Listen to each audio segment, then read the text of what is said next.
Hola, hola a todos, a todas, bienvenidos. Estamos muy contentos de recibirlos una última vez en este año en el Shot Conciencia que tenemos cada mes. Recordemos que este es un espacio de la Fundación de Investigaciones Sociales en el que buscamos compartir ciencia, en el que buscamos compartir información relevante al tema de prevención de uso nocivo del alcohol, siempre basado en evidencia, acompañado de expertos que nos puedan compartir de su experiencia, de sus conocimientos y fortalecer como todo lo que tiene que ver con el tema. En esta ocasión estoy muy contenta de recibir al doctor Rodrigo Martínez Espinosa. Em, Me voy a tomar un minutito rapidísimo en leer brevemente su semblanza. Y pues bueno, el doctor Rodrigo Martínez Espinosa es biólogo por la Facultad de Ciencias de la UNAM, es maestro en bioquímica por la Facultad de Química también de la UNAM y doctor en genética y biología molecular por el CIMBESTAF. Tiene 16 años de experiencia como profesor universitario y de posgrado y 10 años en la industria farmacéutica y de biotecnología. Es especialista en medicina de precisión, inmunología y biomedicina. Em, en esta ocasión me toca estar con ustedes. Recuerden que yo generalmente nos turnamos entre Esteban Noya, que es coordinador de ciencia y estrategias preventivas, o estoy yo, su servidora, Aranza Perea, como analista de ciencia aquí en FISAC. Y pues bueno, Rodrigo, ahora sí, bienvenido. Me da muchísimo gusto verte. Bienvenido a este último Shot Conciencia. ¿Cómo estás? Muchísimas gracias, Aranza. No, pues el feliz soy yo, el encantado. Mil gracias por la invitación. Y bueno, pues muy a la orden para platicar de este tema tan interesante. Muchas gracias, gracias por unirte. Y pues hoy tenemos un tema muy interesante. Vamos a hablar de la genética y su impacto en los efectos del alcohol. Y pues para arrancar con la entrevista, cuéntanos un poquito, en los últimos años, y yo creo que particularmente yo creo que de 2020 para acá, pues la genética ha cobrado muchísima relevancia en todo lo que es el estudio de la salud y la enfermedad. Y cuéntanos un poquito, ¿qué es la genética? ¿Qué relevancia tiene? ¿Qué nos puedes decir sobre eso? Bueno, eh, pues podría estarme aquí de horas, días, años hablando de genética. Evidentemente es mi pasión. Pero tienes toda la razón. En los últimos años, yo diría que en la última década ha habido un nuevo boom de la genética, ¿no? Porque hubo uno en los años 50 por ahí con la idea del DNA como una molécula importante, y ahí me gustaría empezar, ¿no? Porque la genética eh, se trata de la información que tenemos y que podemos heredar a nuestra descendencia, ¿no? Y que a su vez heredamos de nuestros padres. Y esta información se refiere a la información biológica que está en nuestros genes. Los genes son las unidades fundamentales de información hereditaria, y esos genes pues los tenemos en cada una de nuestras células. Los genes están constituidos de un material biológico que es el famoso DNA o ADN, como le quieran decir, da lo mismo en realidad. Pero este DNA es esta molécula que contiene estas piezas de información que son los genes, ¿no? Y estas pues, nos las dan nuestros papás, nuestra mamá y nuestro papá nos dieron genes y nos hacen lo que somos. En realidad es como una receta, pues utilizamos mucho esa analogía, ¿no?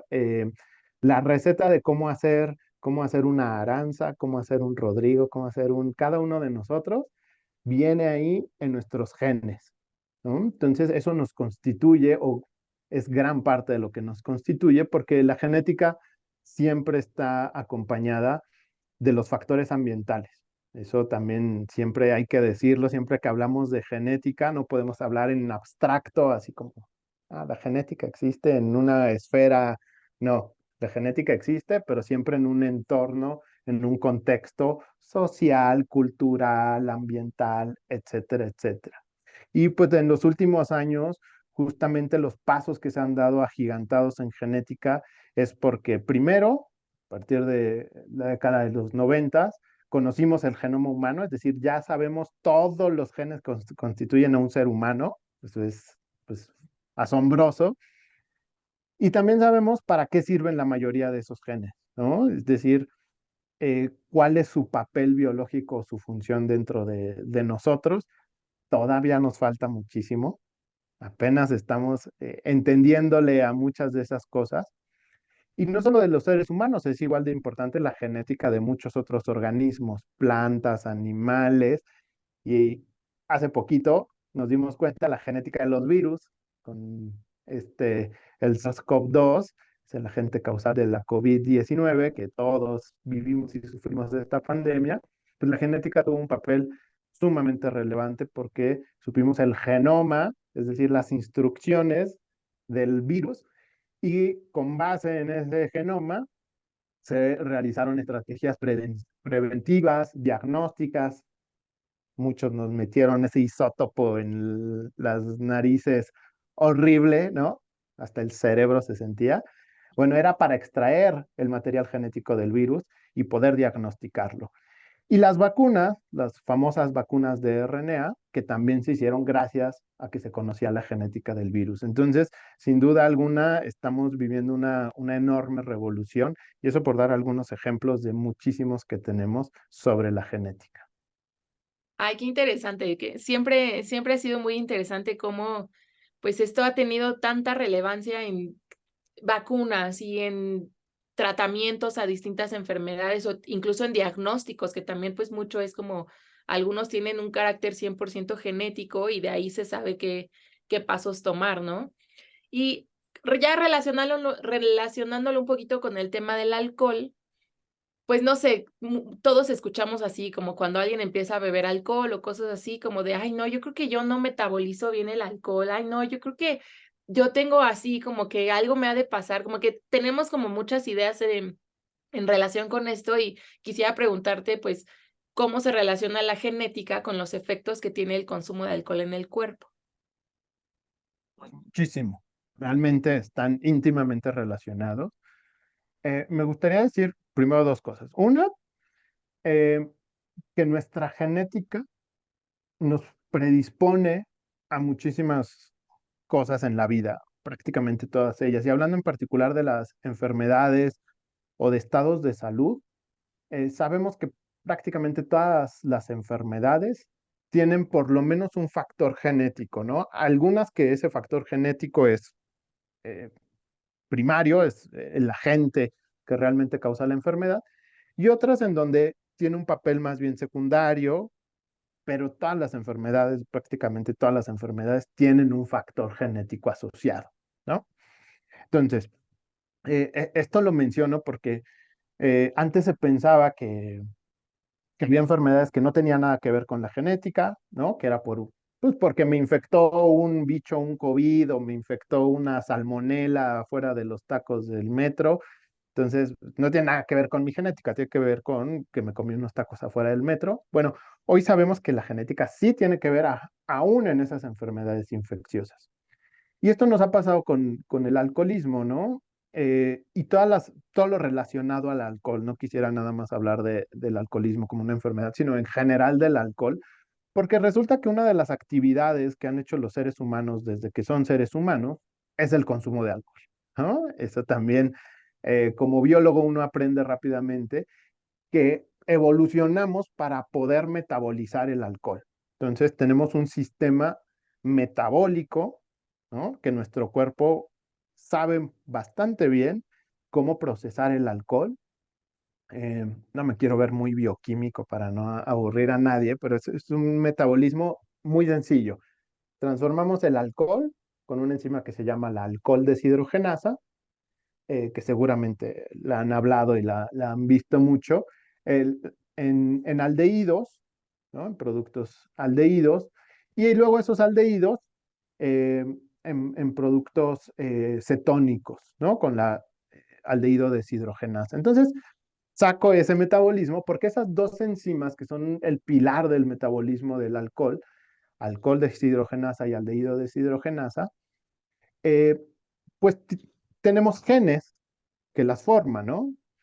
Voy a simplificar un poco para temas didácticos, pero pues tenemos genes relacionados al alcohol deshidrogenasa y al aldehído deshidrogenasa. Entonces, para dar un ejemplo de cómo interviene la genética en esto, depende de cómo funcionan mis genes o qué genes tenga yo, puedo metabolizar mejor el alcohol o no. Eh, y esto es lo que tú decías de que sucede, que hay personas que parece, por ejemplo, que les cuesta más trabajo llegar a tener una intoxicación con alcohol, ¿no? O sentir los efectos del alcohol. Los efectos como pueden ser los efectos placenteros, relajantes, inhibitorios, etcétera. Hay gente que le cuesta más trabajo, insisto, tiene que ver con muchos factores, ¿no? Por ejemplo, tú lo sabes perfecto en parte nutricional, si comiste o no comiste, por ejemplo, ¿no? El alimento que tuviste durante la ingesta de alcohol, el porcentaje de grasa en el cuerpo, eh, el tamaño de una persona, el índice de masa corporal de una persona, por supuesto, una mujer de 60 kilos eh, tiene una menor capacidad metabólica que un hombre de 90 kilos, ¿no? Y es un tema simplemente de volumen, de tamaño, de porcentaje graso, pero la parte genética también es fundamental, ¿no? Entonces, tenemos muchas enzimas relacionadas tanto al gusto por el alcohol, ¿no? Mm. Porque hay muchas personas que seguramente hemos escuchado que hay gente que le fascina la cerveza y hay gente que dice guaca la cerveza fuchila, ¿no? Y eso tiene que ver con los receptores de, por ejemplo, lo amargo o los sabores umami, y eso tiene que ver con la genética, ¿no? Hay gente que le gusta más lo dulce, hay gente que le gusta más lo salado, lo amargo, etcétera. Y eso es genético en Ok, gran parte. Entonces, el gusto al sabor del alcohol o a las diferentes bebidas alcohólicas tiene un componente genético. Tiene un componente genético también los efectos que tiene el alcohol sobre mí. También todos hemos escuchado de, no, es que yo me pongo triste cuando tomo, no, yo me pongo alegre. A mí me fluye el inglés y la salsa y la bachata y todo, cuando estos efectos tienen mucho que ver también con procesos metabólicos, sistema nervioso, relacionados a la genética, ¿no? Es un factor genético. ¿Cuánta cantidad de alcohol puedo tomar? También tiene que ver. Conductas adictivas o predisposición a conductas adictivas, esto es genético, en gran parte es genético. Y esto, por supuesto, lo heredamos de nuestros papás y los abuelos, etcétera, y lo podremos heredar a nuestros hijos. Y pues muchas otras cosas que podríamos hablar que tienen que ver con el alcohol, por ejemplo, la sociabilización, gente que es más sociable y por lo tanto probablemente está más expuesta a un contexto social en donde hay alcohol de por medio, a los que son más ermitaños, a los que no les gusta convivir tanto y a lo mejor están menos en contacto con toda esta parte. Pero bueno, todo eso y muchas otras cosas están determinadas, por lo menos en parte, por la genética y entonces esto también determina en parte mi relación con el alcohol, ¿no? Otra muy habitual, los efectos nocivos, la famosa cruda, ¿no? Que nos puede dar. Hay gente que cuando toma vino tinto, por ejemplo, le va pésimamente mal porque le duele la cabeza, tiene la garganta seca, la boca seca, horrible. Las crudas, las jaquecas, todo espeluznante. Y hay gente que toma mucho y al día siguiente no se siente tan mal, tiene una resaca mucho menos. Eso también tiene que ver con componentes genéticos, ¿no? ok, ok. A mí me encanta siempre cómo explicas esta parte de que, pues, al final sí somos genética, pero también somos un medio ambiente, y es justamente como ese punto de encuentro entre los 2 y de cómo también mucha gente como que culpa a la genética, ¿no? También eso es muy común en la nutrición, como de: "Ay, no, no, es que yo por mi genética siempre voy a tener sobrepeso, es que yo por mi genética". No, al final son muchos factores que van a, involucrarse en cómo justamente tenemos esta presentación de alguna enfermedad o de la salud, ¿no? Al contrario, como que todo eso interactúa. Y entonces, de todo esto que nos acabas de explicar, ¿qué implicaciones tiene en el estudio del consumo de alcohol y la salud o la enfermedad? O sea, como que esto supongo que tiene alguna relevancia en cómo se va a estudiar todo este fenómeno. Y totalmente. Primero porque hemos aprendido, como bien dices, de que el alcohol es una entidad sumamente compleja, ¿no? Que viene desde lo gastronómico, lo cultural, y en positivo hablo en esta parte. Sabemos que hay muchas culturas en donde la parte del consumo de alcohol no solamente está bien vista, sino que es parte de la cultura, de la sociabilización, ¿no? El ejemplo del vino, que uno pensar en ir a Italia o a Francia y no tomarse un buen vino nos resulta contrasentido, ¿no? Este, así pasa, o el tequila aquí en México, etcétera, etcétera, ¿no? Entonces hemos entendido de que hay un contexto muy amplio para estudiar el alcohol como un elemento social y como un elemento de la salud humana también. Eh, si bien entendemos, y esto en términos generales, estamos de acuerdo de que el consumo de alcohol no es saludable por sí mismo, o sea, no lo vemos como algo saludable. También entendemos que el consumo moderado no tiene que ver tampoco con una afectación importante negativa a la salud, ¿no? Pero lo que hay que hacer aquí es entender a cada persona, la famosa medicina personalizada, ¿no? Y eso aplica también al alcohol, es decir, hay gente que simplemente va a tener que ser mucho más cuidadosa con sus hábitos en cuanto al alcohol. ¿Por qué? Porque hay una predisposición genética, predisposición es bien importante, tú lo mencionabas y estoy totalmente de acuerdo. La genética no es una sentencia de nada, ¿no? Simplemente, pues me predispone, me hace más cercano a algunas cosas y más lejano a algunas otras cosas. Entonces, por ejemplo, eh, hoy entendemos que hay personas que genéticamente tienen una mayor predisposición a desarrollar una conducta adictiva, que se puedan generar una adicción o una dependencia fisiológica o emocional a algo, ¿no? Y entonces, pues a esas personas tendrán que tener un cuidado particular con el consumo de alcohol. Esto quiere decir que no puedan tomar alcohol, pero quiere decir que siempre van a tener ese riesgo con el alcohol, como con muchas otras cosas, ¿no? Conductas que pueden desencadenar eh, esta necesidad fisiológica o emocional. Eh, lo otro, también relacionado con la salud, eh, por ejemplo, el hígado graso alcohólico, ¿no? El hígado graso alcohólico, sabemos que hay gente que tiene una mayor predisposición genética a tener problemas en el hígado por el consumo de alcohol. Y tú dices, bueno, lo que nos pasa a todos, y este ejemplo siempre se lo digo a mis estudiantes de genética, de el cigarrillo. Todos conocemos a alguien que fuma, ¿no? Y el abuelito o el tío que fumó 50 años el señor y se reventaba este, 3 cajetillas al día y vivió hasta los 90 y no le pasó nada. Tú dices, bueno, no que el cigarro y que el cáncer y que todo. No, mi abuelito, mi tío, toda la vida fumó y nunca le pasó nada relacionado al tabaco. Bueno, es que también hay protección, ¿no? Entonces, hay gente que tiene una protección contra enfermedades relacionadas, por ejemplo, con el consumo de alcohol, como pueden ser enfermedades renales o enfermedades hepáticas. Y hay gente que va a hacer todo lo contrario, que tiene una predisposición a esto, ¿no?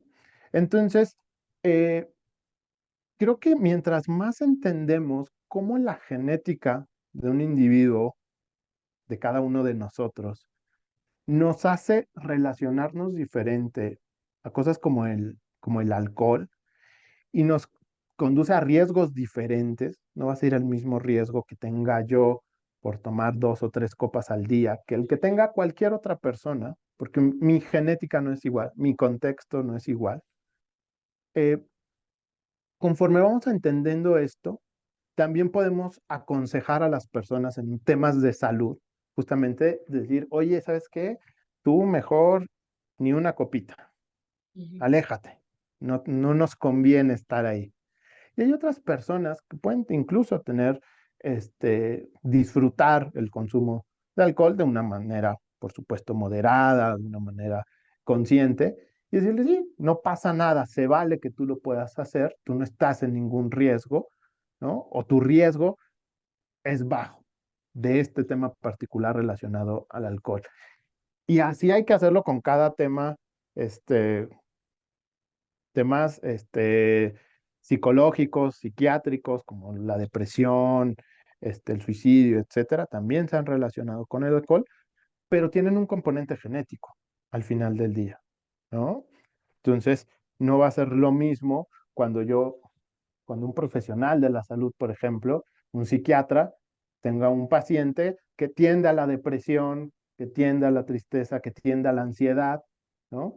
Cómo ese paciente se tiene que relacionar con el alcohol va a ser diferente de un paciente que no tiene ninguno de esos problemas, ¿no? Entonces, creo que ahí es la parte interesante de cómo hemos ido descubriendo, es complejísimo, pero es a la vez apasionante, ver cómo cada persona puede y debe de tener una medicina personalizada y una salud personalizada al final del día, ¿no?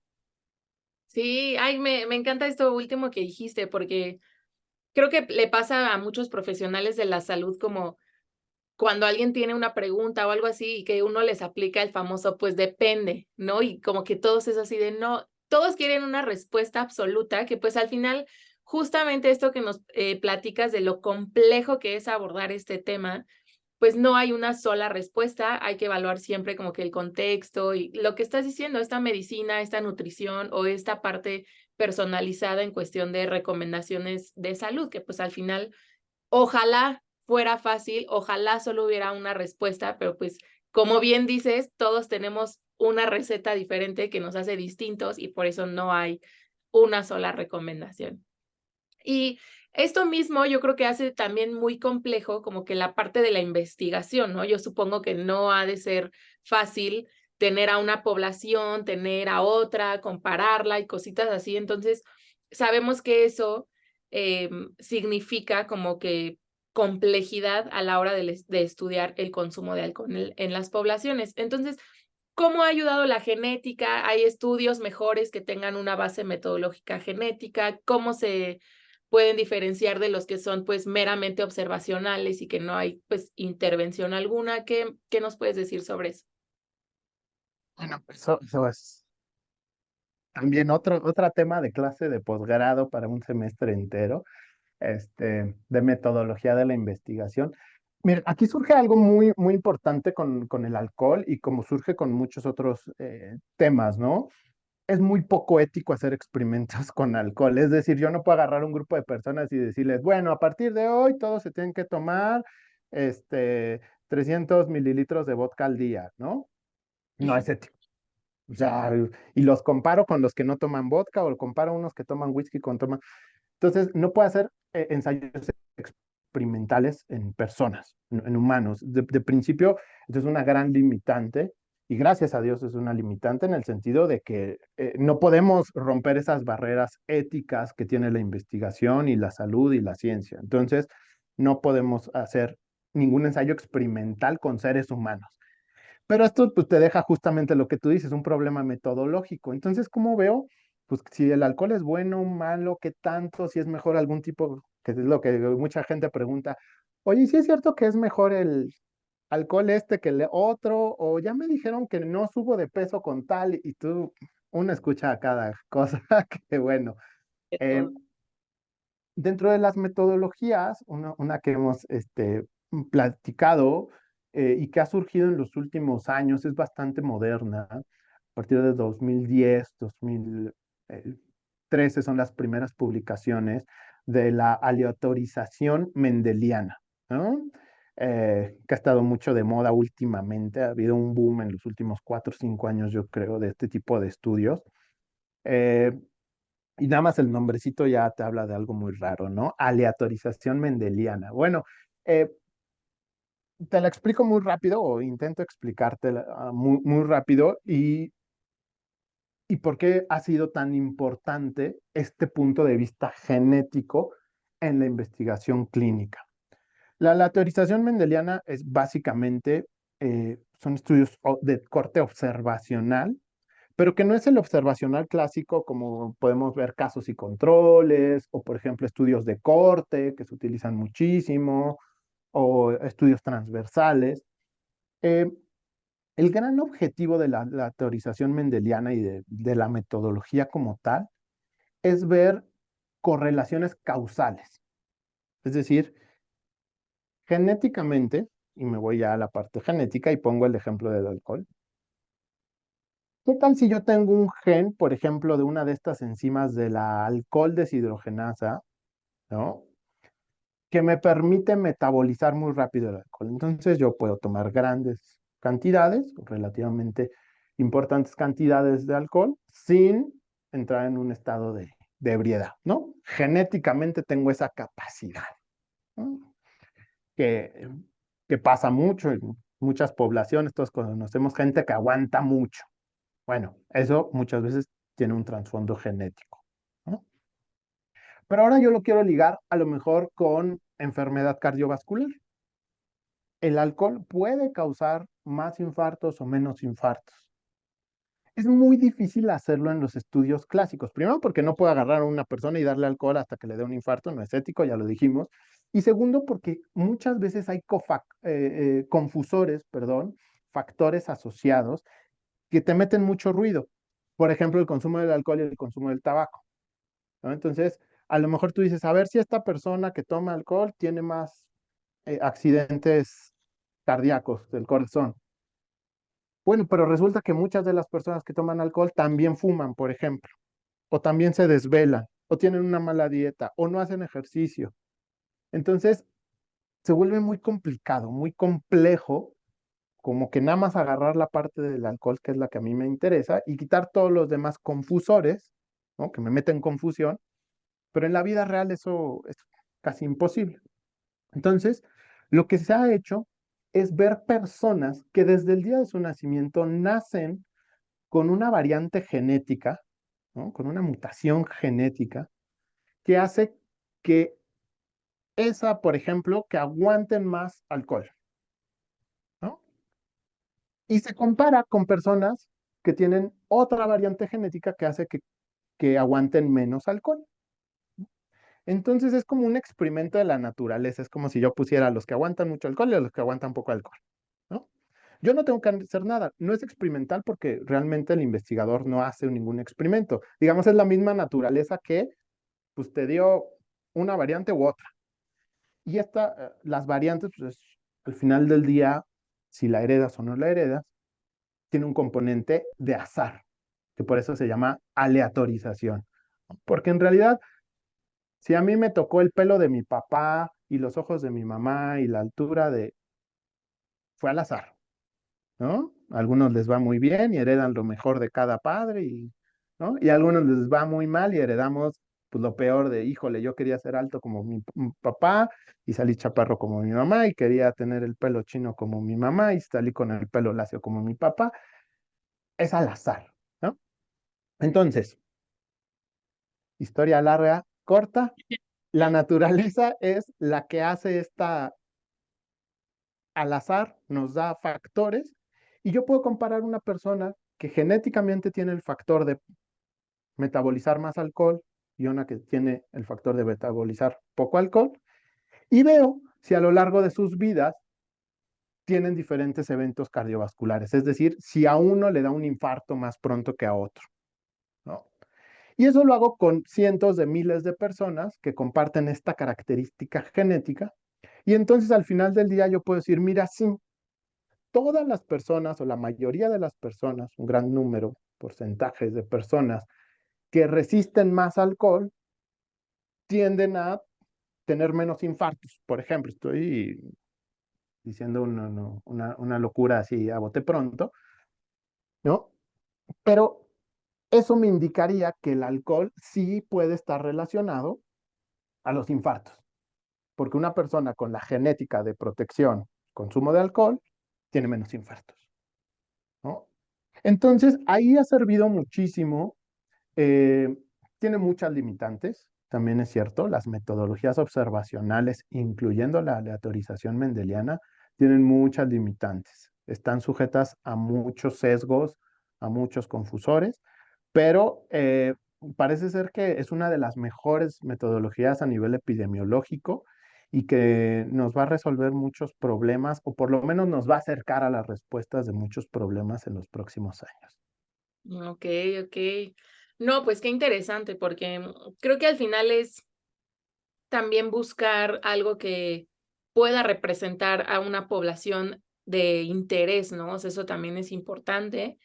Eh, Ojalá también, como decíamos hace ratito, tuviéramos también una metodología que fuera como el estándar de oro o una que no tuviera sesgos. O sea, al final eso es parte de la ciencia, ¿no? Y también lo que se sabe un día, al otro día ya cambió. O sea, es parte de cómo evoluciona la ciencia y pues bueno, ya estaremos pendientes de todo lo que vaya saliendo.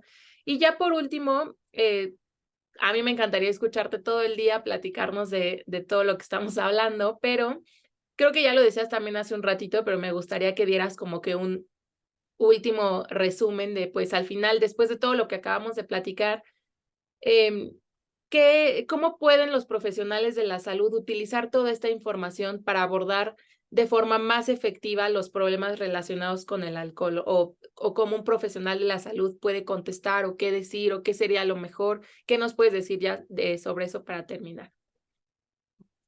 Bueno, eh, yo también podría estar todo el día hablando, entonces ya mejor trato de ser más conciso, pero creo que la pregunta lleva a algo muy importante, que es cómo aplicar el conocimiento, ¿no? Es decir, toda esta metodología científica, yo hablo de estudios y etcétera. Bueno, al día a día, a mí, a Rodrigo, ¿para qué me sirve todo esto? ¿Y para qué le sirve a mi doctor y a mi nutrióloga, a mi fisioterapeuta y a mi odontólogo? ¿No? Pues que también con los odontólogos es muy, muy importante el tema del alcohol. Ya mi odontóloga me prohibió utilizar enjuagues bucales con alcohol, que no es bueno.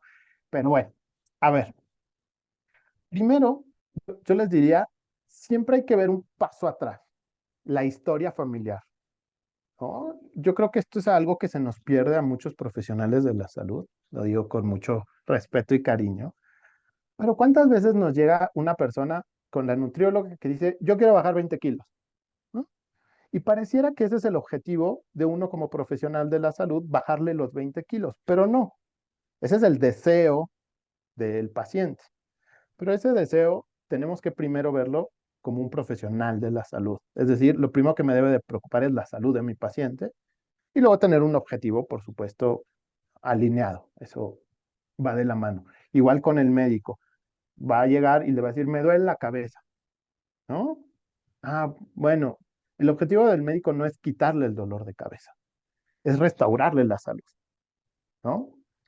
Y entonces, dentro de esta perspectiva, creo que lo primero que deberíamos de hacer, incluso nosotros mismos, aunque no seamos profesionales de la salud, es preguntarme, bueno, ¿y qué tenía mi abuelita? ¿Qué enfermedades? ¿No? ¿De qué murió? Si ya murieron mis abuelitos, mis abuelitos.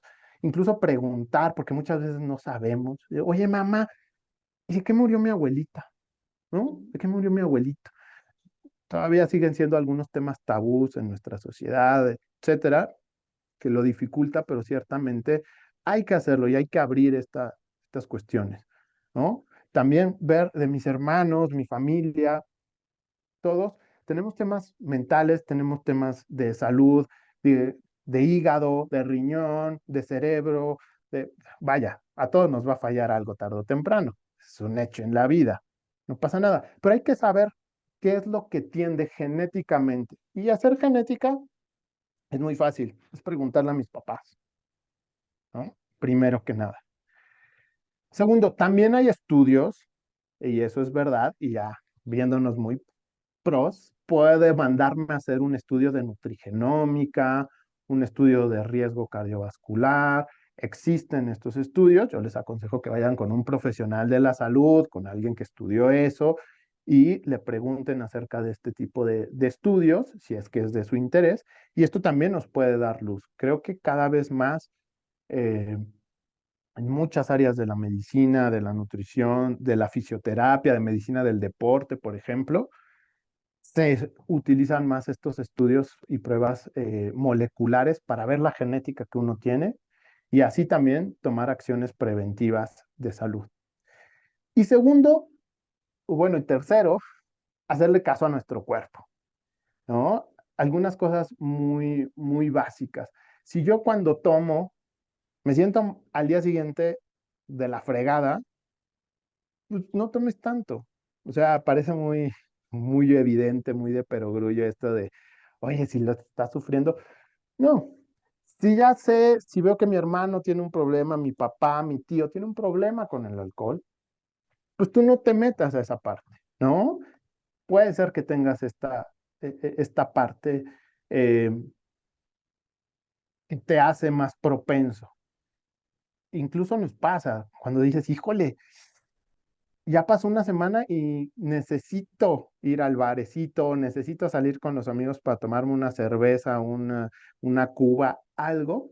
Ojo ahí, ojo, porque hay que hacer esa reflexión de, híjole, creo que ya no lo estoy controlando tanto, creo que ya me está empezando a ganar.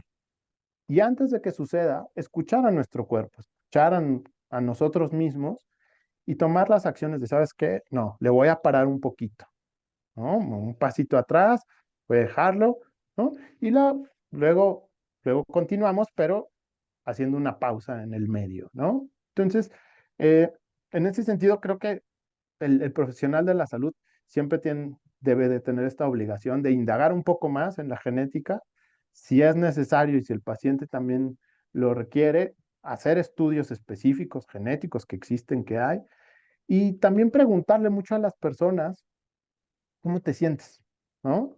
Es como en nutrición de que de repente, ay, pues es que me mandó chayote.